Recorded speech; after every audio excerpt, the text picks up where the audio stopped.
বাংলার পক্ষে সমাবেশ স্থলেছেন বাম আশ্রিত সভাপতি শ্রী রাজীব ভট্টাচার্য হয়েছিলেন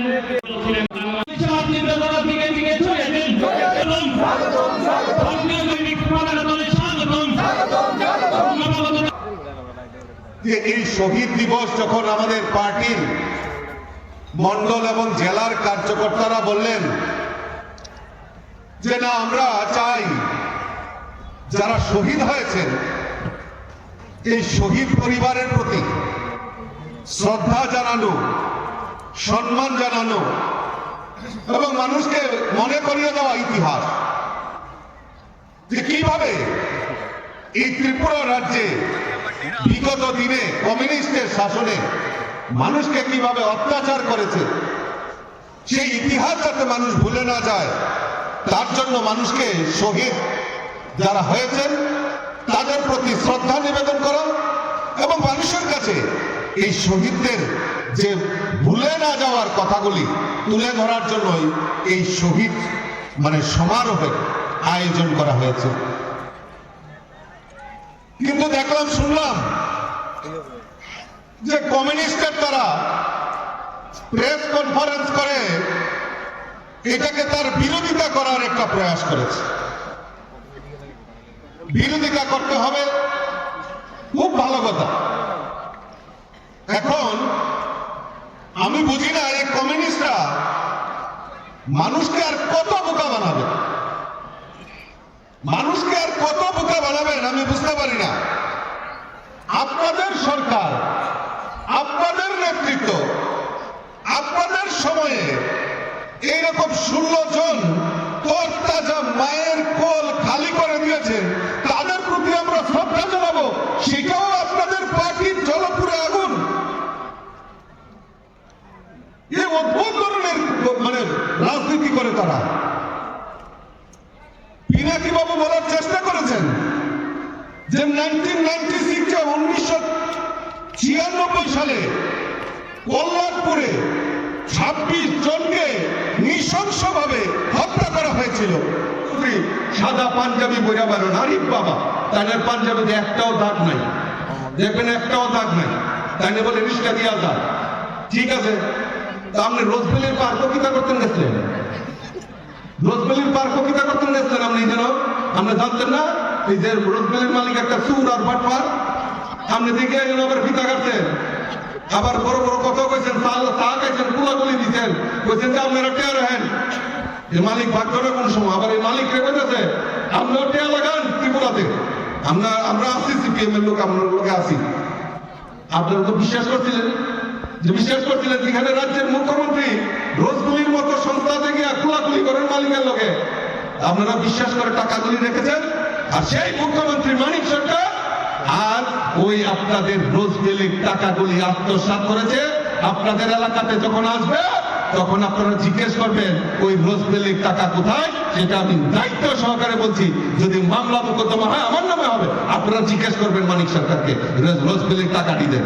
আর নাহলে আপনাদের এই যে নেতা প্রেস কনফারেন্স করবো কালকে, দেখেন কালকে প্রেস কনফারেন্স করবো, মিডিয়ার বন্ধুদের আগাম বার্তা আমি দিয়ে রাখতেছি, দেখেন কালকে আপনারা প্রেস কনফারেন্স করবো। প্রেস কনফারেন্স যদি করে জিজ্ঞেস করবেন আমার কথাটি নোট করে রাখেন। আপনারাও জিজ্ঞেস করবেন যখন প্রেস কনফারেন্স করে বাড়িব, কানে মলাজা জিজ্ঞেস করবেন যে ভাই তুমি তো প্রেস কনফারেন্স করছো, তোমার মানিক সরকার রেখো, আমরা রোজবেলির টেয়ার দিলে তো আমরা সব ঠিকঠাক থাকবো। হিম্মত নেই, তারা মানুষকে মানুষ বলে গণ্য করে না, খালি ওই লাল সেলাম আর ইনকলাব জিন্দাবাদ, আমরা খাবো তোমরা বাদ, সেই স্লোগান দিয়ে মানুষকে এই রাজ্য থেকে অশান্তির বাতাবরণ তৈরি করে তারা ক্ষমতায় টিকেছিল। মানুষ সেটা বোকা নয়, মানুষ সেটা ভুলে যায়নি।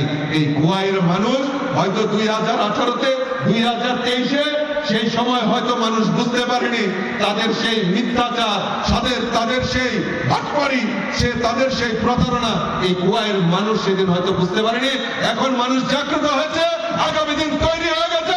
এই গোয়াইয়ের মানুষ এই কমিউনিস্টদেরকে উপযুক্ত জবাব দেওয়ার জন্য গোয়ায় আজকে উর্বর জমি হয়ে গেছে। সরকার কাদের ছিল?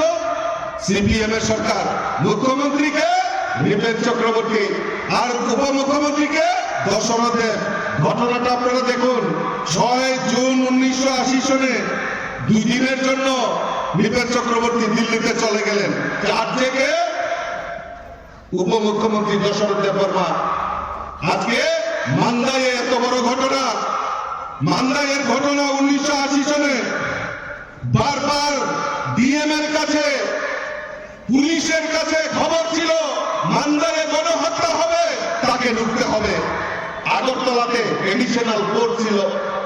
আগরতলা থেকে মান্দায়ের দূরত্ব মাত্র 20 কিলোমিটার। সেখানকার একজন বাঙালি ব্যবসায়ী, বড় ব্যবসায়ী ননী সাহা, উনি ছুটে গেলেন। উনি সেখানকার বিধায়ক, উনার কাছে গেলেন, দাদা মান্দায়ে গণহত্যার প্রস্তুতি হচ্ছে, কিছু একটা ব্যবস্থা করুন। উনাকে কর্ণপাত করেনি, উনি সোজা চলে গেলেন বিডিও অফিসে, উনি চলে গেলেন এসডিএম অফিসে, উনি চলে গেলেন ডিএম অফিসে। উনার কথা গুরুত্ব দেওয়া হয়নি। মান্দায়ে গণহত্যা সংগঠিত হয়েছে, সেখানে শয়ে শয়ে মানুষকে নির্বিচারে, সেই সময় কমিউনিস্টের সময় নির্বিচারে 1980 সনে মান্দায়ে গণহত্যা করে মানুষকে হত্যা করা হয়েছিল। আজ অব্দি বিচার পায়নি রাজ্যের মানুষ। রাজ্যের মানুষ নির্বিচারে বিচার পায়নি। অত্যাচার, নীতি কি শোষণ, আদর্শ কি দালালি। ওই কমিউনিস্ট পার্টি বসে মানুষকে বিভ্রান্ত করতে চায়।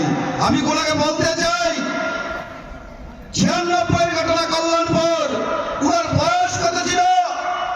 উনি মিথ্যা অপবাদ লাগিয়ে, মিথ্যা গল্প বানিয়ে প্রেস মিটিং করার চেষ্টা করে এখানটায় দাঁড়িয়ে পড়ে আপনাদের মাধ্যমে, মিডিয়ার মাধ্যমে চ্যালেঞ্জ করে যাকে বলার চেষ্টা করেছে 6 জন মরেছে, মৃত্যু হয়েছে, একজন কমিউনিস্টের বানানো গল্প।